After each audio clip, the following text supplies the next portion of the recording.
Muito bem, irmãos. Eu queria chamar agora a sua atenção, aqueles que fazem parte da sala de fundamentos da fé reformada. Essa sala ela não é importante só para você que está chegando na igreja presbiteriana, ela é importante para os presbiterianos velhos. Eu gosto de lembrar isso, porque a gente discute aquilo que é basilar para nós, aquilo que é fundamental para nós. E fazer esse estudo é fortalecer as nossas convicções, é refinar o nosso entendimento a respeito da nossa fé. E esse tópico da nossa lição de hoje, que é a continuação da lição anterior, ele é fundamental, por isso que ele faz parte aqui desse esboço de estudos. Falar a respeito do culto, do dia do Senhor, do domingo, que são aspectos muitas vezes negligenciados por nós, por falta de conhecimento do assunto, ou por desleixo mesmo. Então, como nós ouvimos aqui nessa manhã, a humildade, esse princípio de descansar no Senhor, e existe um dia reservado para isso, né? O dia do Senhor, o dia do descanso.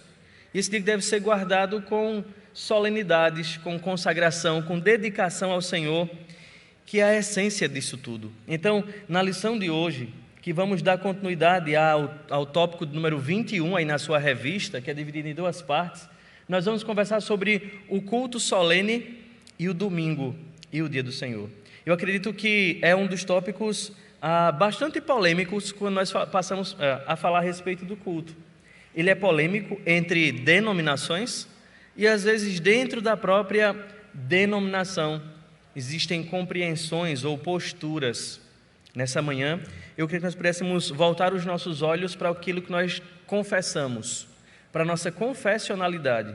O que diz a Confissão de Fé de Westminster, o que diz as Sagradas Escrituras a respeito deste tópico, culto, e sobre o dia do culto, o domingo. Nós iniciamos esse tópico na semana passada e nós já discutimos os 4 primeiros objetivos. Nós já pensamos a respeito de a quem nós devemos adorar e nós vimos por que devemos adorar só a Deus. Nós vimos também quem é o mediador do culto, ou através de quem nós podemos oferecer culto agradável ao Senhor. E Hebreus capítulo 13 não deixa dúvida, nós vimos aqui, somente por meio de Jesus. Hoje também na liturgia, o presbítero Davi leu em Efésios, que há um só mediador entre Deus e os homens. Então não é diferente na hora do culto, nós só podemos adorar a Deus por meio de Jesus. Nós vimos também aqui quem é o ofertante do culto. Nós vimos que o culto é esse serviço, essa oferta a Deus. E quem é que pode adorar a Deus? Quem é que deve prestar culto a Deus? Somente o homem foi criado para a adoração, para prestar culto. É o homem que deve adorar a Deus. E nós discutimos também um tópico que é cheio de controvérsias. Qual deve ser o conteúdo do culto? E nós vimos que o culto ele é composto de palavra eu digo escritura lida e exposta. Nós vimos que nós tiramos esses elementos do culto daquilo que a Bíblia prescreve e não daquilo que ela não omite. Entende a diferença? Existem grupos de religiosos que dizem o que a Bíblia não proíbe, nós podemos fazer. E outro grupo diz, aquilo que a Bíblia diz que deve fazer parte do culto, é o que nós devemos incluir no culto. Este grupo nos incluímos, que cremos nesse princípio regulador do culto. Nós fazemos no culto aquilo que a Bíblia diz que deve ser feito no culto. E vimos que pode fazer parte do culto e deve fazer parte do culto. Leitura da Bíblia, exposição da Bíblia, orações, músicas de salmos, cânticos e hinos. Nós vimos que faz parte do culto os sacramentos de batismo e de ceia, o jejum também é parte do culto e os votos solenes também são parte do culto. Hoje nós vamos caminhar para essa segunda parte, que discute a respeito do local do culto, do dia do culto e a essência do culto. E essa parte não é menos importante do que a anterior, porque muitas vezes nós adentramos no local de culto e damos a esse local uma dimensão que não cabe mais a nós. Aquela discussão sobre o templo, carregando aquela conotação veterotestamentária, nos referimos àquele lugar onde nós nos encontramos com Deus. Ou então, muitas vezes, negligenciamos o dia do Senhor com aquela máxima, todos os dias são do Senhor. É falso? Não é falso. Todos os dias são do Senhor. Mas todos os dias devem ser guardados com a mesma solenidade. A gente vai discutir isso aqui já já. Então, eu queria partir do texto de Êxodo capítulo 20, quando lá nas tábuas da lei, na primeira tábua da lei, onde nós encontramos os mandamentos do Senhor, nós vemos a primeira tábua da lei nos ensinando a como nos relacionar com Deus, e o último preceito apresentado nessa primeira tábua é o que nós chamamos de o quarto mandamento, Êxodo capítulo 20, que diz a partir do verso 8, você pode ler na sua Bíblia, ou nós podemos ler juntos aí quando ele diz: lembra-te do dia de sábado para o santificar. 6 dias trabalharás e farás toda a tua obra, mas o 7º dia é o sábado do Senhor teu Deus. Não farás nenhum trabalho, nem tu, nem o teu filho, nem a tua filha, nem o teu servo, nem a tua serva, nem o teu animal, nem o forasteiro das tuas portas para dentro. Porque em 6 dias fez o Senhor os céus e a terra, o mar e tudo o que neles há. Ao 7º dia descansou. Por isso o Senhor abençoou o dia de sábado e o santificou. Essa é a expressão do quarto mandamento, quando somos instruídos por Deus, que nós já ouvimos no primeiro a quem nós devemos adorar e como adorar, mas agora ele se refere em qual tempo, qual dia nós devemos parar para adorar. E é interessante que este mandamento fala para nós desses 3 tópicos que discutiremos: sobre o local, sobre dia e sobre a essência. Então, vamos acompanhar ponto a ponto, só lembrando que o culto a Deus não se restringe a determinado local. E nós já partimos disso quando nós olhamos para a nossa confissão de fé. E aqui nós partimos do capítulo 21 da confissão de fé, no parágrafo 6, quando é dito lá que agora, sob o Evangelho, nem a oração, nem qualquer outro ato do culto religioso é restrito a um certo lugar, nem se torna mais aceitável por causa do lugar em que se oferece, ou para o qual se dirija.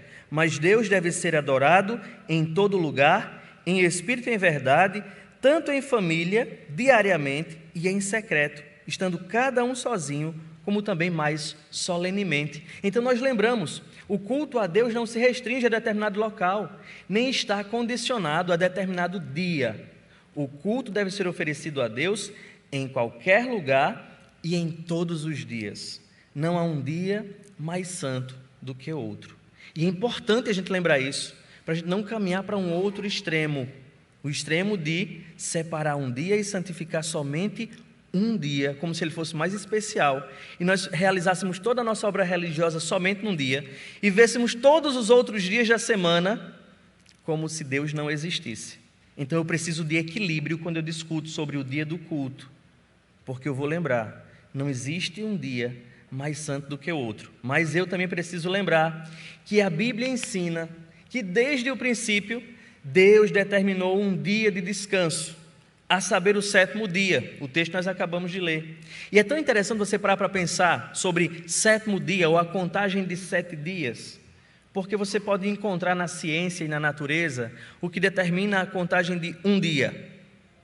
Um dia é resumido pelo ciclo do Sol, 24 horas.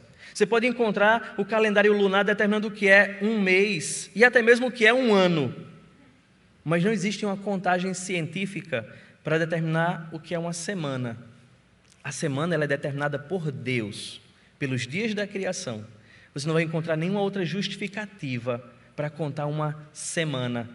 Somente o Senhor, que criou todas as coisas em 6 dias e descansou no 7º dia. Como nós vimos aqui, não porque ele estivesse cansado do que ele fez, porque o descanso não diz respeito apenas, no caso se referindo a Deus, ao descanso físico, mas é o que ouvimos aqui também nessa manhã, a esse deleite, a esse relacionamento. Por isso, o dia de descanso ele deve ser santificado, separado para o Senhor.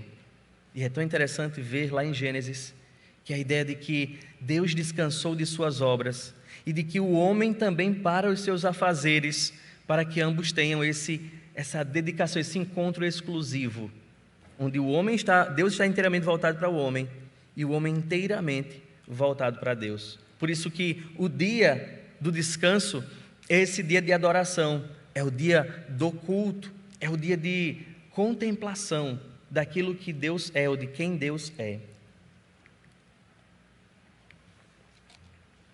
Outra coisa é pensar como vivemos esse dia de culto, esse dia de descanso, o dia de adoração.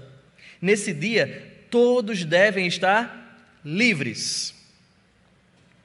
Livres para descansar e dedicar-se sem impedimentos a Deus. Porém, mais relevante do que o local e o dia do culto é a sua essência. Então, quando eu penso nesse estar livre nesse dia, é estar livre de qualquer planejamento humano, de qualquer atividade, para que eu possa, de fato, me relacionar com Deus. A gente vai pensar nisso, ou em cada parte dessa, mais pormenorizadamente a cada tópico. E eu queria separar, a gente olhar primeiro para esse tópico, o local do culto.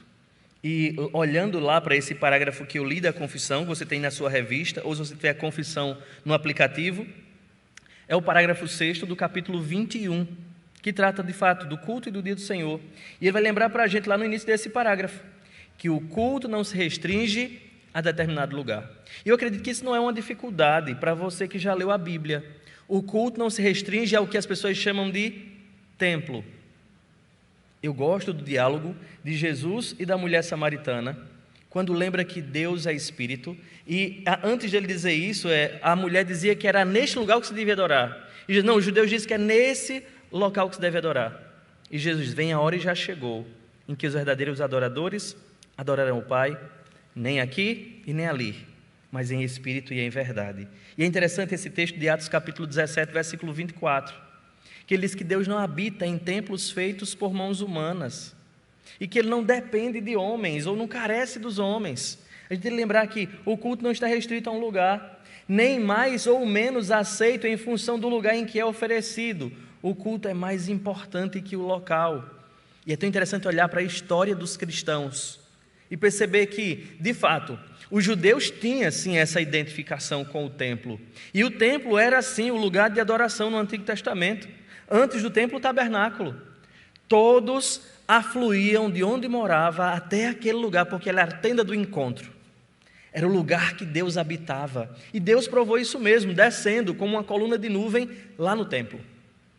Mas é tão interessante perceber que depois do tabernáculo, depois do templo erguido por Salomão, do templo restaurado sob o governo de Zorobabel, do templo restaurado sob o governo de Herodes, perceber que tudo aquilo figurava uma pessoa, figurava alguém que viria, figurava Cristo, e que agora em Cristo, é tão interessante olhar para o dia da morte de Jesus na cruz e perceber que o véu do templo se rasga do alto a baixo.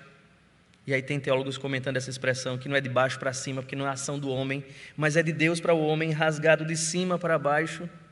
E agora nós entendemos que 1 Pedro 2,9, nós não éramos ninguém, mas agora somos o povo de Deus, somos sacerdócio real, nação santa, povo de propriedade exclusiva de Deus, a fim de vivemos esse relacionamento de adoração com o Senhor. Então nós somos lembrados de que a importância agora não é mais o lugar não mais define. E eu olho para os cristãos que não mais adoram nas sinagogas, eu olho para os cristãos que adoram onde eles estão reunidos. E a gente olha para 1 Coríntios capítulo 3, versículos de 16 e 17, ou 1 Coríntios 6, 9, quando Paulo lembra que vocês são o templo do Espírito Santo. E eu gosto de lembrar que não é você sozinho, é a congregação do povo de Deus. É onde o povo de Deus está reunido. É onde o povo deve adorar, é onde Deus deve ser adorado. Então não é mais a restrição a um lugar. E aí nós olhamos para a história pós Novo Testamento e vemos os cristãos sob perseguição, se reunindo para adorar a Deus em qualquer lugar. O que tornava santo era o ajuntamento do povo de Deus, invocando o nome do Senhor. Isso não importava se debaixo de uma árvore, na casa dos irmãos, nos cemitérios subterrâneos, escondidos da perseguição do império. Eles alçavam suas vozes e adoravam o Senhor, porque a adoração não estava mais restrita a um lugar. Nós temos a comodidade, e na história isso foi sendo permitido, que os cristãos pudessem ter os seus lugares específicos para a adoração. Isso é um privilégio nosso. mas isso não torna esse lugar o prédio santo. Ele é santo no momento que a igreja está reunida para a adoração do nome do Senhor.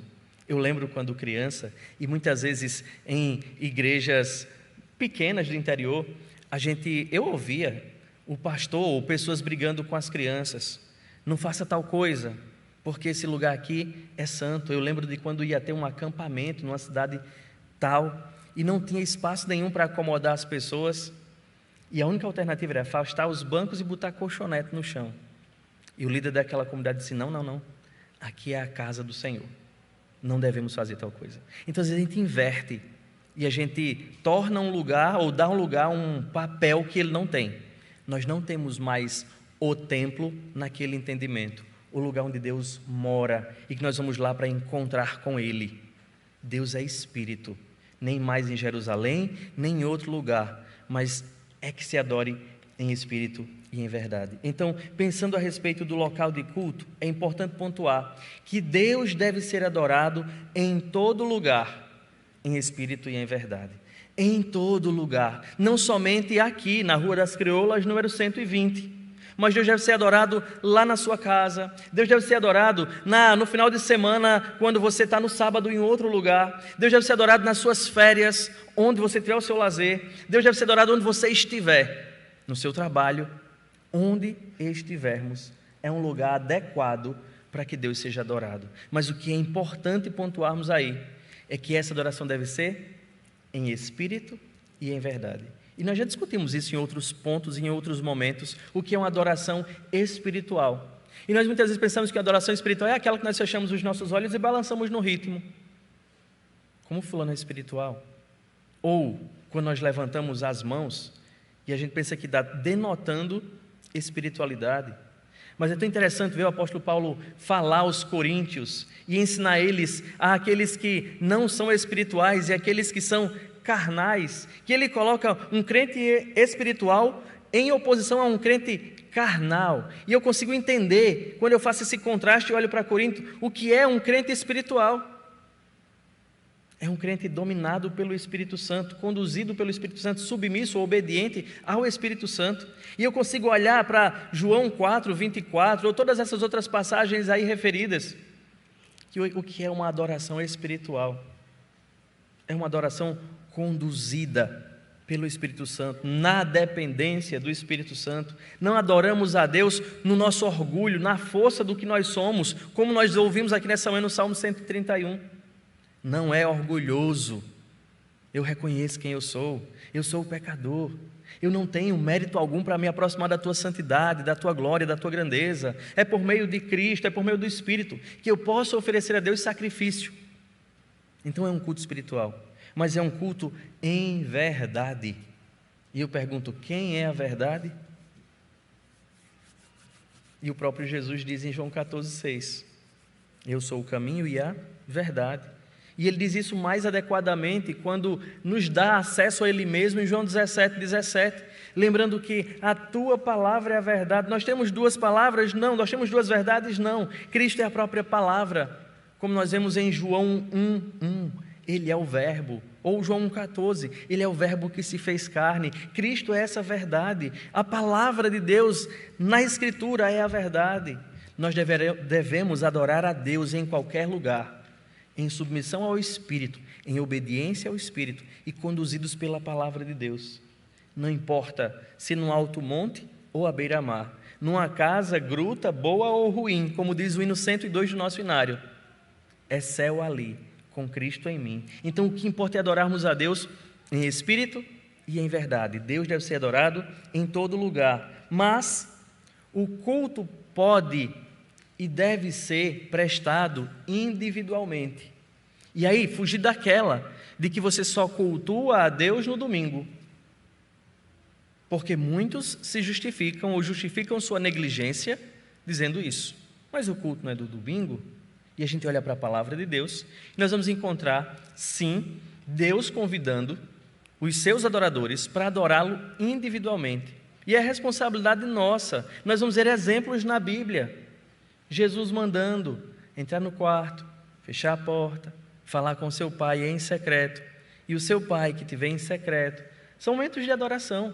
São momentos de culto pessoal. Ou então olharmos para Atos capítulo 10 e ver ali duas experiências de duas pessoas que adoravam a Deus individualmente. Então, quando eu penso em culto e local de culto, eu vou lembrar, a minha casa também é um local de culto.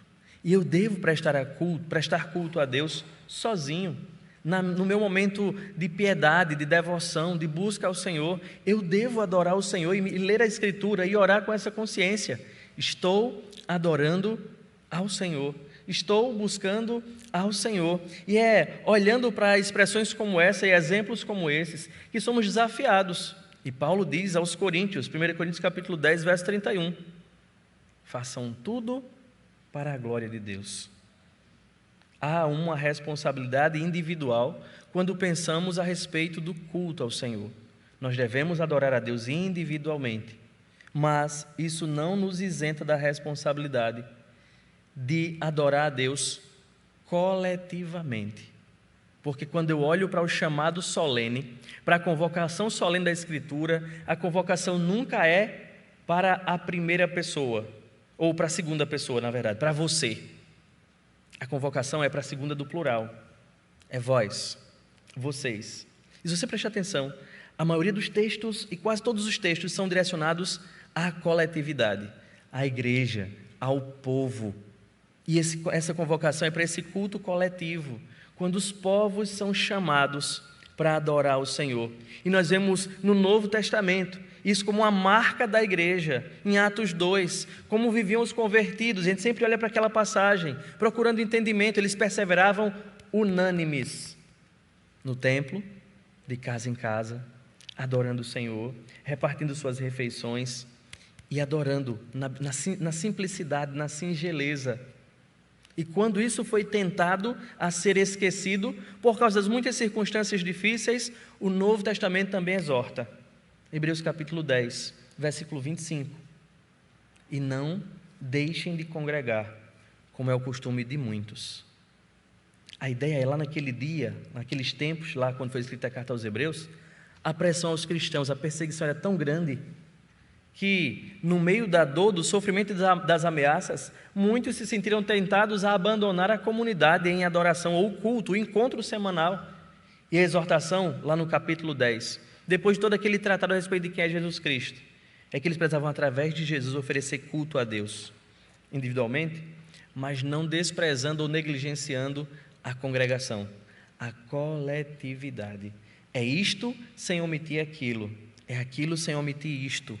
Ambos fazem parte da vida, do dia a dia, do relacionamento com Deus. A adoração, culto, pessoal, familiar, comunitário.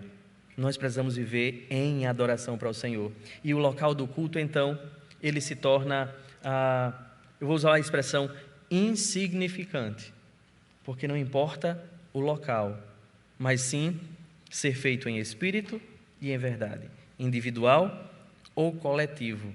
Então, ter um local de culto é um privilégio nosso. E restringir o culto a este local é uma ignorância nossa. O culto pode ser oferecido a Deus em qualquer lugar. Não está restrito a um local específico. Segundo lugar, o que é interessante eu pensar? É importante eu pensar a respeito do dia do culto.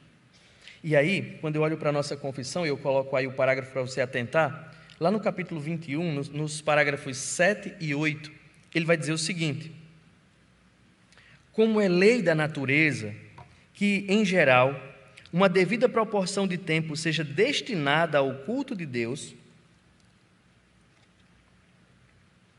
assim também em sua palavra, por um preceito positivo, moral e perpétuo, preceito que obriga todos os homens, em todas as épocas, Deus designou particularmente um dia em 7, para ser um sábado. E eu pontuo esse um artigo indefinido, porque tem que olhar para a lei e para o mandamento, para entender que todos os dias são propícios, todos os dias são adequados para o culto, e em todos os dias da semana, Deus deve ser adorado. Mas quando eu olho para a lógica da Escritura, Deus exige a primazia, o primeiro lugar, e o primeiro mandamento lembra isso para a gente. E lembra essa primazia em tudo o que nós temos. O dízimo fala dessa proporcionalidade, de que tudo é de Deus, Ele nos dá 90%, nós devolvemos 10%, a proporcionalidade no que diz respeito às finanças. E existe uma proporcionalidade no que diz respeito ao nosso uso do tempo. A semana tem 7 dias. Todos os 7 devem ser vividos para a glória de Deus, mas um é requerido por Ele. E eu gosto de ver como Paulo escreve aos Efésios, e como Calvino entendia, ou discutindo Efésios, quando ele diz, remindo o tempo, porque os dias são maus. João Calvino aplica a esse entendimento do versículo o princípio da proporcionalidade do tempo. O princípio que a lei nos dá é resgatar o nosso tempo do mau uso. Remir o tempo, é o que Calvino está dizendo. E qual é o mau uso? É quando nós usamos o nosso tempo de modo não orientado pela Escritura, de modo não devoto, de modo não piedoso, de modo egoísta, de modo carnal, de modo humano, pensando tão somente em nós mesmos, sem nenhuma humildade, sem nenhuma dependência de Deus. Então, quando eu olho para a lei vai me ensinar que um dia por semana o povo de Deus deve estar livre para descansar e para se dedicar inteiramente a Deus. É a proporcionalidade no uso do tempo. 7 dias. Em 6 dias Deus criou todas as coisas, no 7º dia Ele descansou. Por isso, o mandamento não é algo novo. Quando você olha para Êxodo capítulo 20, no versículo 8, o mandamento começa com um lembrete. É algo que já fora dado, é um princípio que já existia e que podia ser percebido no próprio Deus. E Deus vem agora e diz, lembrem-se do dia de sábado. E lembra que eu usei um artigo indefinido? Porque é tão interessante que esse dia, um sábado para o Senhor, sábado, o termo que aparece aqui trazido por sábado, significa tão somente descanso. E no nosso idioma ele foi tipo transliterado, a gente pode entender o termo Shabat como sábado, mas não necessariamente. O que Deus está dando para a gente é um princípio, é o princípio do descanso, da proporcionalidade, e que no Antigo Testamento será observado sim, no 7º dia da semana. Mas a gente para pensar aqui e olhar para a própria Escritura e perceber que o Senhor mesmo, não sei o que aconteceu aí, acho que não é comigo, Ele determinou um dia, e que todos os dias devem ser observados, mas desde o princípio do mundo até a ressurreição de Cristo, esse dia de descanso era o 7º dia da semana. Era o sábado que nós chamamos de sábado, mas que em outros idiomas esse dia recebe o nome de dia, de outro nome. Eu não vou exemplificar aqui porque me fugiu da mente mesmo, mas você vai encontrar em francês o nome sábado sendo chamado de outra forma, em inglês sendo chamado de outra forma, em alemão sendo chamado de outra forma, mas em português nós chamamos de sábado. E muitos formam uma briga por causa desse dia. Então, deixa eu ver se eu me acho aqui onde eu estava. Está ao contrário, viu, minha gente?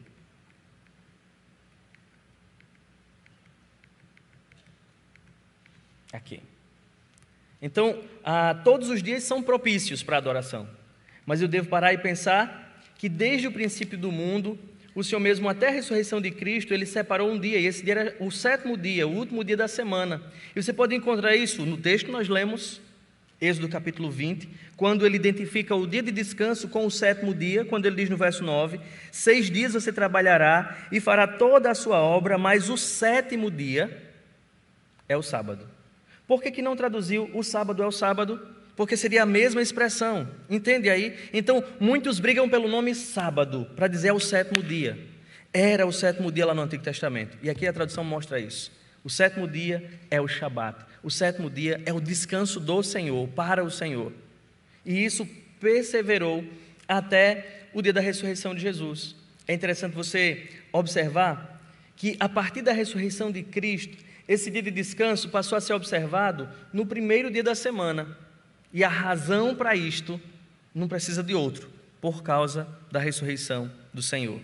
O nome Dia do Senhor, ele passou a ser agora aplicado àquele dia glorioso, quando os grandes acontecimentos da era cristã se deram. Como você olha, por exemplo, a ressurreição de Jesus, que seria todo o cumprimento daquela figura do templo, daquelas promessas do Antigo Testamento, a vitória do Senhor sobre a morte, ela é figurada agora no 1º dia da semana. E aí você vê João, em Apocalipse capítulo 1:10, se referindo à expressão dia do Senhor, como o dia de Jesus Cristo, se referindo ao primeiro dia da semana. Você vai encontrar a igreja apostólica, a igreja liderada pelos apóstolos, se reunindo no primeiro dia da semana e utilizando-se dos elementos de culto, praticando os elementos de culto no primeiro dia da semana. A exemplo de Atos capítulo 20, versículo 7, que é uma das referências que aparecem aí. Você vê Paulo se referindo ou dando orientações quanto à coleta que eles estavam fazendo para os cristãos de Jerusalém, mas escrevendo para os coríntios, dizendo que quando eles se reunissem no primeiro dia da semana, como se hábito fosse de se reunir para adorar naquele dia, eles deviam apresentar a coleta, o que eles tinham para oferecer naquele dia que eles se reunissem. Você vai encontrar o próprio Jesus, registrado pelos evangelistas, falando acerca do dia, falando acerca da ignorância com que tratavam o dia do Senhor, aqueles fariseus dos seus dias, e mandando atentar que era a importância, ele era maior do que aquele dia. E aquele dia, como João capítulo 20, versos 19 e 22, registram a ressurreição de Jesus. É a partir de então que os cristãos passam a celebrar o dia do Senhor, entendendo Jesus como o Kyrios, esse Senhor ressurreto, esse Senhor que tem autoridade sobre a morte, sobre a vida, sobre todas as coisas, como ele demonstrou em seus feitos miraculosos durante todo o seu ministério. Então, agora esse dia é identificado com esse Senhor da criação, esse Senhor da vida, esse Senhor que dá o sentido a todas as coisas, e que nós agora progredimos para sermos semelhantes a Ele, e somos transformados para sermos cada vez mais parecidos com Ele. Ele é o cerne da adoração, Ele é o que Deus é, e é por isso que agora é o dia do Senhor. Ele ganha essa conotação, tendo em Cristo o cumprimento, aquele princípio lá da lei. Cristo descansou, como Hebreus capítulo 4 vai mostrar para a gente, e Ele é o nosso descanso. Por isso entendemos que o dia do Senhor é o domingo, é o dia que nós reservamos para celebrar a vitória, a ressurreição, a conquista, o que nós somos. Então, a partir da ressurreição de Cristo, esse dia de descanso passou a ser observado no primeiro dia da semana, mas guardando todos os princípios do Shabat, do Antigo Testamento. E é por isso que o dia de descanso, ele é santificado ao Senhor. Por isso a ideia do culto no dia do Senhor, porque é um dia separado do uso comum e dedicado a algo específico, ao Senhor. E aí nós vamos olhar para todas as solenidades do Antigo Testamento, quando se lembrava que aquele dia era santificado ao Senhor, como é que eles guardavam essa santidade ao Senhor. A gente percebe que todas as solenidades terminavam no sétimo dia e terminavam com cultos. No modelo do Antigo Testamento, era o dia de se oferecer sacrifícios, e começava de manhã até o final do dia, oferecendo-se sacrifício ao Senhor. E a gente se pergunta, e aí é uma coisa que a cada denominação ou cada igreja faz o seu modo. Por que 2 cultos no domingo? Isso não tem uma prescrição bíblica. Nós fazemos um para começar o dia e um para terminar o dia, marcando essa solenidade de consagração ao Senhor. Mas tem igrejas que só fazem um culto no domingo. Não existe nenhuma prescrição quanto à quantidade de cultos, mas que o dia do Senhor deve ser guardado com solenidade. E você podia se perguntar, porque é a pergunta de todo mundo: o que é adequado fazer no dia do Senhor?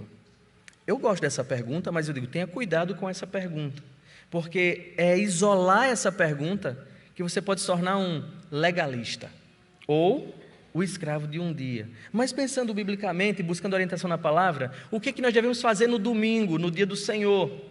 Nesse dia, o homem deve descansar de suas obras, palavras e pensamentos a respeito de seus empregos e suas recreações. E aqui eu volto para o texto de Êxodo capítulo 20, quando você vê o mandamento lhe orientando a como fazer isso. Ele diz: 6 dias você vai trabalhar e fazer todos os seus interesses, mas o 7º dia é o descanso dedicado ao Senhor, o seu Deus. Não faça nenhum trabalho nesse dia, nem você, nem seu filho, nem sua filha, nem seu servo, nem sua serva, nem o seu animal, nem o estrangeiro, ninguém. Por a justificativa, porque em 6 dias o Senhor fez os céus e a terra, o mar e tudo que neles há, e ao 7º dia descansou. Por isso o Senhor abençoou o 7º dia e o santificou. É interessante a gente olhar, porque é o dia de fato de pararmos. Toda a máquina, a gente vai parar para pensar, carece de uma pausa para repor, para abastecer. E Deus que nos criou sabe que nós precisamos de um dia de descanso, de um dia de não nos dedicarmos às preocupações no que diz respeito à nossa manutenção. Vê o que aprendemos sobre humildade. Não nos preocupamos com a sobrevivência, não nos preocuparmos com lazer, que é a grande discussão quando a gente para pensar no dia do Senhor.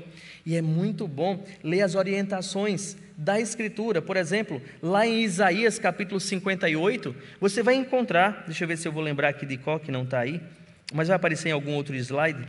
Isaías capítulo 58, ele fala propriamente dito dessa ideia de lazer, de como aproveitar o dia do Senhor, do que fazer, de quais tarefas são lícitas. Isaías 58, versículos 13 e 14.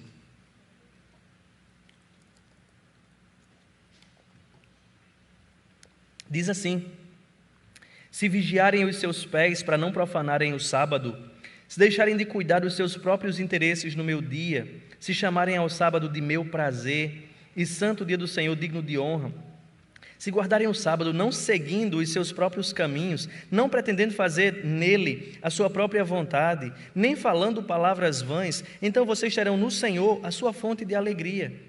Eu os farei cavalgar sobre os altos da terra e os sustentarei com a herança de Jacó, seu pai, porque a boca do Senhor disse.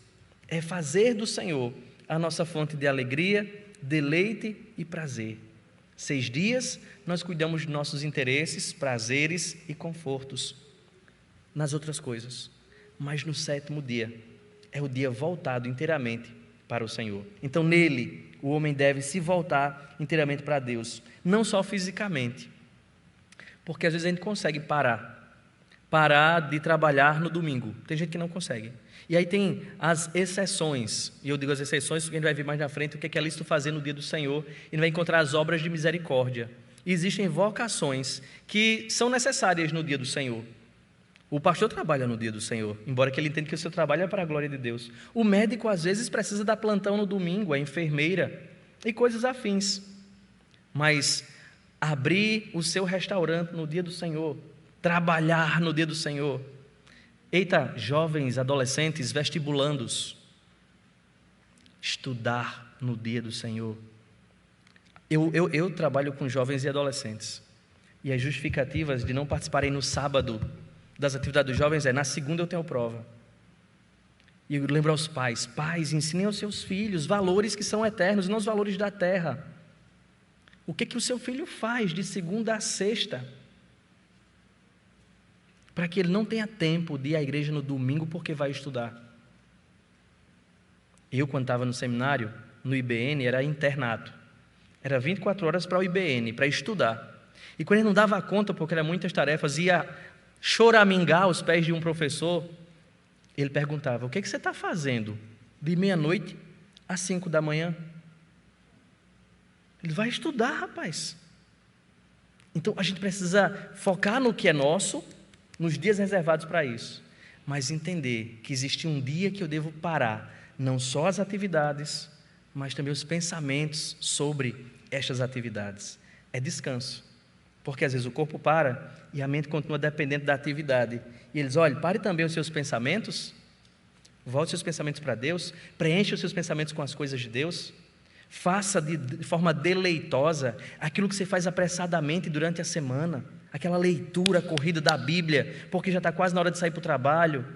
Aí você no domingo tem tempo de ler a Bíblia, meditar e deleitar-se, estudar, cantá-la, vir à igreja, voltar e recapitular o sermão, reler o texto e aproveitar o dia para o Senhor e para o descanso da nossa alma. Mas o que é mais lícito fazer? Calma, também devemos neste dia nos dedicarmos aos exercícios públicos e particulares de culto e aos deveres de necessidade e de misericórdia. E aí entra as atividades que podemos fazer no domingo, lembrando, por exemplo, do que Jesus ensinou, quando os seus discípulos estavam colhendo espigas no sábado, e veio os fariseus e acusaram eles, e Jesus lembra disso, que é justo fazer o que é essencial para a sobrevivência, que é obras de misericórdia e de socorro a outras pessoas, como a cura do homem da mão ressequida num sábado. E ele vai ensinando para a gente, a visitação, a ajuda ao próximo, a visita aos necessitados, obras a fins de misericórdia, de socorro, são lícitas fazer no dia do Senhor. Por isso que a gente lembra de trabalhos, ó, discussão, essenciais no dia do Senhor. O plantão do médico, da enfermeira, ou alguns pensam que é essencial, eu não julgo que seja essencial o frentista trabalhar dia de domingo. Tu abastece o carro no sábado, minha gente. Então, alguns vai transformando isso em obras de misericórdia, mas não é um serviço essencial, que se parasse no domingo, o mundo ia desabar ou alguém morreria. Então, é lícito fazer ou se dedicar às atividades de adoração e às obras de necessidade e misericórdia. Mas aqui eu trago um lembrete bem grande. Você lê sozinho. Eu devo procurar fazer do dia do Senhor um dos pontos da minha santificação. O que é que eu quero dizer com isso?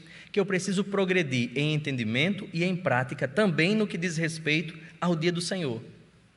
Mas eu não posso transformar este tópico na razão da minha fé, como algumas pessoas fazem, e algumas denominações fazem, transformando este dia num dia escravizador, sem prazer e sem deleite, que não é o foco deste dia.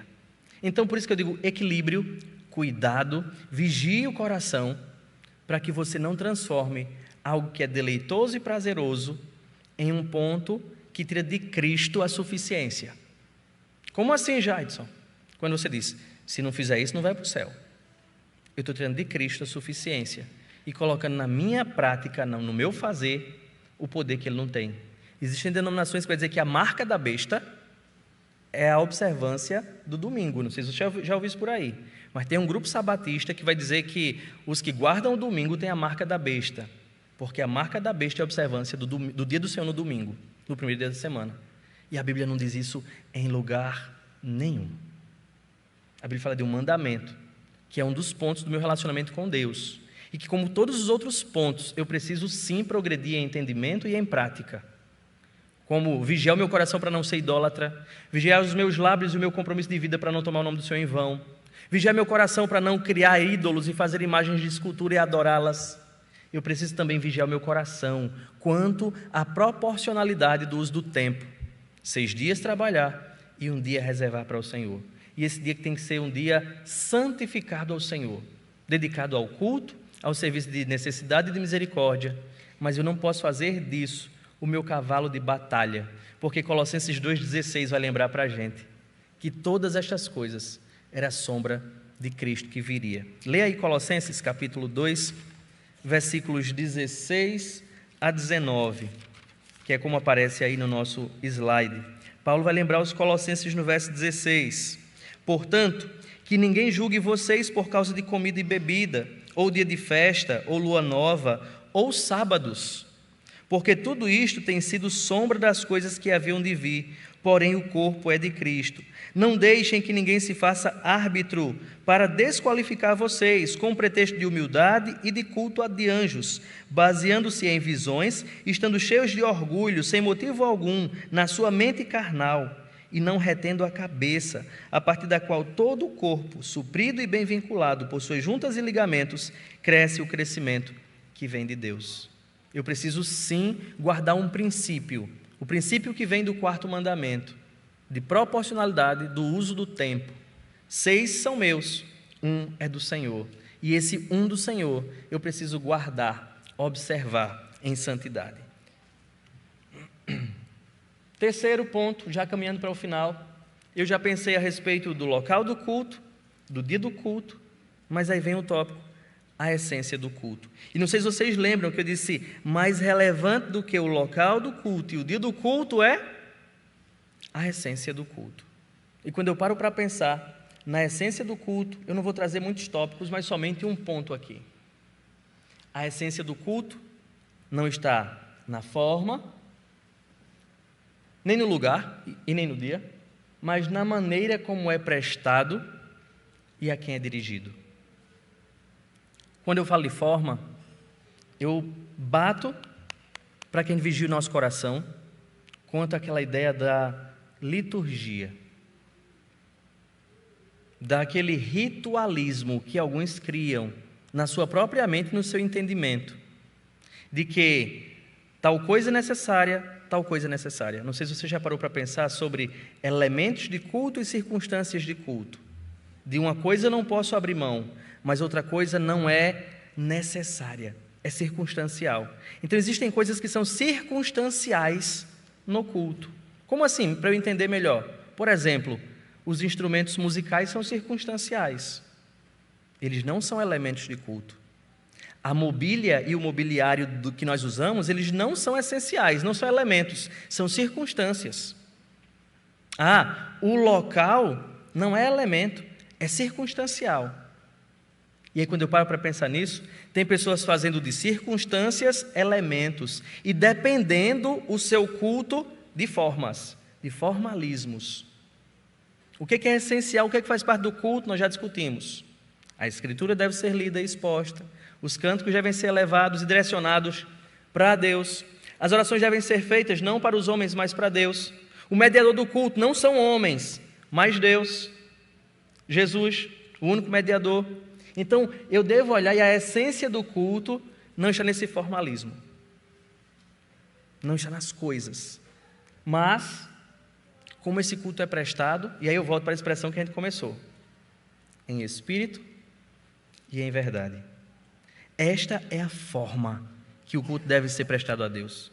E é isso que a gente vai encontrar na história exemplos de homens de Deus e mulheres de Deus, que eu falo de homens no sentido geral, que guardavam este princípio e eles se preparavam para o culto ao Senhor. Igual os judeus tinham o dia de preparação, o momento de preparação, e eles paravam na tarde do dia anterior para se concentrar no que fariam no dia do Senhor. Nós muitas vezes não nos preparamos para adorar o Senhor. Nós não nos preparamos para adorar o Senhor. Não nos preparamos para adorar o Senhor. E nós apenas cumprimos um ritualismo. Muitas vezes, sem entendimento. Eu vou porque todo domingo os meus pais vão para a igreja. E os meus avós iam, eu me lembro quando a gente ia andando, para chegar lá no culto. Ele veio para o culto às vezes por causa disso. Ele veio para a igreja por causa disso. Sem entendimento. E eu vejo Paulo batendo nos judeus, lá em Romanos capítulo 10, porque eles cumpriam todos os rituais sem entendimento. E a gente olha para Romanos capítulo 12, e eu não posso esquecer, o nosso culto é racional, é feito com entendimento, e é por isso que a Bíblia nos orienta, para que isso possa ser feito com consciência, com participação, com todo o ser envolvido, e ele vai lembrar, é sim prestado, a quem ele é dirigido, a maneira como nos dirigimos a Deus, e aí vai entrar vários aspectos para a gente pensar nisso, a reverência, a alegria, o respeito, é a forma como nós devemos nos aproximar de Deus. É a maneira que nós devemos guardar o nosso coração. Quando você olha para Hebreus, capítulo 10, versículo 22, ele vai lembrar desses princípios para a gente. Vê, está bem pertinho do 25. É nesse trecho que ele vai lembrar disso, de Cristo como o único que faz a mediação. E o versículo 22 de Hebreus 10 vai lembrar para a gente: aproximemo-nos com um coração sincero, em plena certeza de fé, tendo o coração purificado de má consciência e o corpo lavado com água pura. Esta é a maneira pela qual devemos nos aproximar. De quem? Do pastor, do sacerdote. E aí essa semana eu estive com um grupo aqui da igreja, acho que uns 15 irmãos aqui de Recife, na conferência fiel para pastores e líderes lá em Águas de Lindóia. E o tema é: pastorei as minhas ovelhas. E algumas palestras foram marcantes. E algumas falas, facas, ou para podar a gente, para lapidar a gente.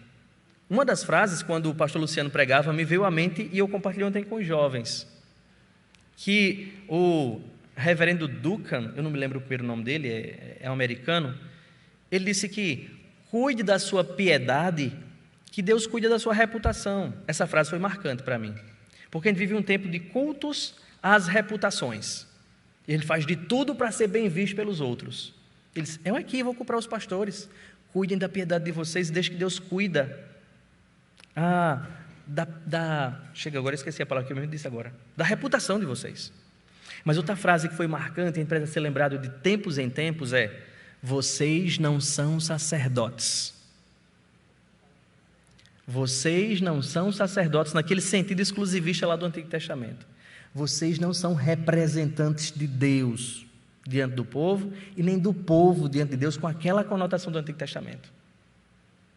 Porque em Cristo todos nós temos um sacerdócio.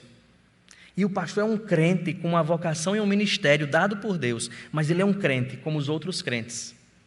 Então, a gente às vezes falta isso na nossa mentalidade. A gente olha para o pastor como aquela figura mais elevada, igual os católicos olham para os seus sacerdotes, com aquele entendimento do Antigo Testamento. Ele vai lembrar para a gente: a quem você se dirige quando você presta culto? Quem é o objeto do nosso culto? O primeiro tópico que nós pensamos: somente Deus. Por que somente Deus? Nós vimos lá no primeiro tópico do nosso estudo. Ele deve ser adorado com exclusividade porque Ele é soberano, porque Ele é bom, porque Ele exige ser adorado com exclusividade, porque nós devemos nos aproximar dEle com integridade de todo o coração. Então não deve ter uma partezinha para outra ou separada para outra coisa. Deus deve ser adorado. E como devemos nos aproximar dEle? E aí Hebreus 10:22 não deixa alternativa: sinceridade, integridade, pensamentos justificados, purificados pela obra do Senhor Jesus Cristo. E assim nós vamos entendendo o que é o culto e ajudando a gente, porque ajuda a gente a corrigir a atitude do coração na preparação para sair para a igreja, para encontrar com os irmãos, para se apresentar diante de Deus por meio de Jesus, para oferecer a Ele o que Ele requer na palavra dEle, já que eu quero agradá-lo. Eu não vou vir com surpresas chatas, igual aquela tentativa de agradar o outro e dar bem errado, justamente o que a pessoa não gosta. É quando a gente tenta fazer pela nossa criatividade. Deus já disse como Ele quer ser agradado. Nós precisamos voltar os nossos olhos para a Escritura, aprender com a Escritura e dar a Ele aquilo que Ele requer de nós. Então, para a gente terminar, eu trago esses pontos para a gente pensar sobre esse estudo, sobre o culto que nós oferecemos a Deus, diz respeito a esses 3 últimos tópicos apresentados. Por exemplo, você tem prestado culto a Deus individualmente? Porque muitas vezes a gente se restringe a nossa adoração à adoração pública e negligenciamos o aspecto pessoal, devocional, que deve ser vivido todos os dias, de domingo a domingo. Eu ouvi já uma pessoa dizer assim: olha, no domingo eu não leio a Bíblia não. Eu disse: está entendendo tudo errado. É o dia de se ler a Bíblia. Não, no domingo eu não faço o meu programa de leitura, porque é o dia do Senhor. Eu disse: por que você está fazendo o dia do Senhor? Não é um dia para ser o dia da preguiça. Não é um dia para ser o dia do sono sem limites. É o dia para deleitar-se no Senhor, porque nos outros dias da semana eu estou cuidando de todas as outras coisas, mas também do que é essencial para a minha vida, porque eu fui criado para adorar o Senhor. Segundo, pense aí, você se prepara para o dia do Senhor? E eu botei dia do Senhor com um D maiúsculo para você pensar mesmo de 2 formas: o grande dia do Senhor, mas os dias do Senhor que nós vemos a cada domingo. Você se prepara? Você organiza os seus pensamentos, as suas motivações e intenções? Você organiza a sua agenda, o andamento da sua casa, da sua família, para que esse dia seja deleitoso? Porque quando não há essa preparação, aí, bora menino, acorda, está na hora de ir para a igreja, essa mulher que está atrasada, o carro que está sem gasolina, meu Deus, não vai dar tempo de chegar na igreja, e chega na igreja esbaforido, como diz mamãe, esbaforido, cansado, e senta no culto, já estão cantando, e você está ali tentando acompanhar, ou tentando se acalmar. Isso denota a ideia de quem não se prepara, ou não entende o que está fazendo no domingo, ou o que é o culto ao Senhor. Eu pergunto ainda: você entende que existe uma maneira correta de cultuar a Deus?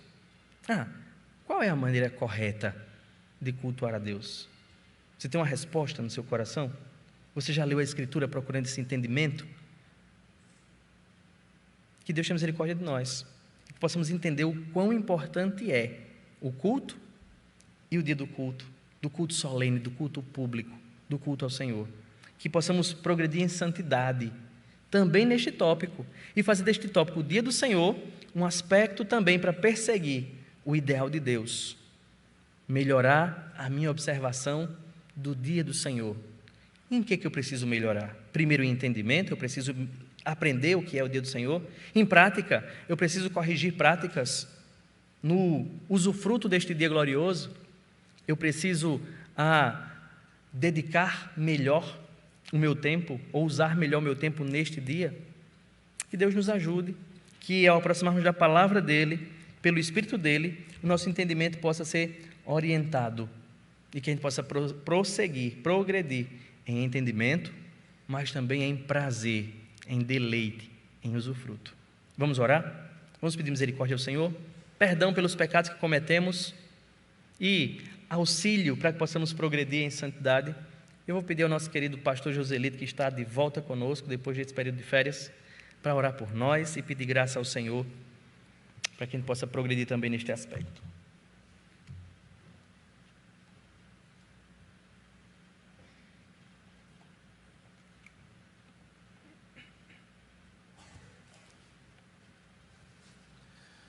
Oremos, irmãos. Vamos ficar de pé?